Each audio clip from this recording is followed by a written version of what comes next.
दिनै खोब गोजोननाय सान होननानै जों मख'नो नांगोन।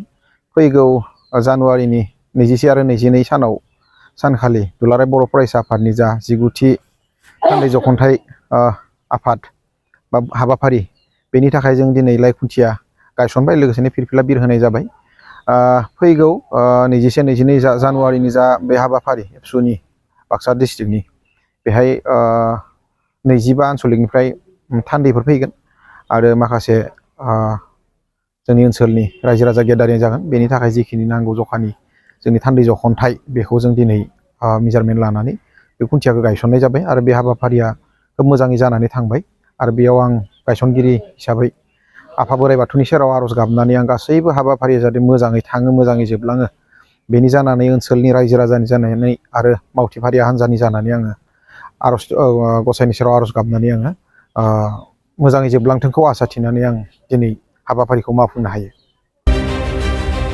मोनसे गोजोनथाव खौरां। क'क्राझार सहरनि जेडि र'डजों नांजाबनाय सुदेमपुरि गांजिमा बाजाराव थानाय आइ आफा मेडलाइफ बिएम हस्पिटालाव बेराम सोखानो हानायनि गोबां खाबु दं।